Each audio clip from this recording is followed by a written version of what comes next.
ಈ ವರ್ಷದ ರಾಜ್ಯ ಬಜೆಟ್ ಅತ್ಯಂತ ನಿರಾಶಾದಾಯಕವಾಗಿದೆ. ಗ್ರಾಮ ಪಂಚಾಯಿತಿಗೆ ಕೊಡುವಂತಹ ಅನುದಾನ ಹಾಗೂ ಗ್ರಾಮ ಪಂಚಾಯತ್ ಸದಸ್ಯರ ಗೌರವಧನ ಮತ್ತು ಇತರ ಭತ್ಯೆಗಳನ್ನು ಹೆಚ್ಚಿಸಬೇಕೆಂದು ಚುನಾಯಿತ ಪ್ರತಿನಿಧಿಗಳಾದ ನಾವು ಸರ್ಕಾರದ ಮುಂದಿಟ್ಟ ಬೇಡಿಕೆಯನ್ನ ನಿರ್ಲಕ್ಷಿಸಿದ್ದಕ್ಕೆ ಅತ್ಯಂತ ಬೇಸರವಾಗಿದೆ ಎಂದು ವಿಧಾನ ಪರಿಷತ್ನ ಸದಸ್ಯರಾದ ಮಂಜುನಾಥ್ ಭಂಡಾರಿ ಹೇಳಿದರು.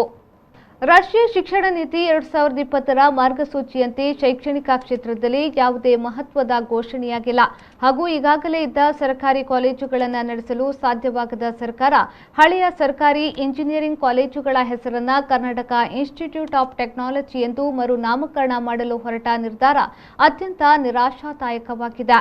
ನರೇಂದ್ರ ಮೋದಿಯವರ ಹಳೆಯ 2 ಕೋಟಿ ಉದ್ಯೋಗ ಸೃಷ್ಟಿ ಘೋಷಣೆಗೆ ವಿರುದ್ಧವಾಗಿ ಈ ವರ್ಷದ ಕೇಂದ್ರ ಸರ್ಕಾರದ ಬಜೆಟ್ನಲ್ಲಿ ಮುಂದಿನ 5 ವರ್ಷಗಳಲ್ಲಿ 60 ಲಕ್ಷ ಉದ್ಯೋಗ ಸೃಷ್ಟಿಯಾಗಲಿದೆ ಎಂಬ ಘೋಷಣೆಯಾದರೂ ಮುಖ್ಯಮಂತ್ರಿಯವರು ಉದ್ಯೋಗ ಸೃಷ್ಟಿಯ ಬಗ್ಗೆ ನಿರ್ಲಕ್ಷ್ಯವನ್ನ ತೋರಿದ್ದಾರೆ ಎಂದು ಹೇಳಿದರು.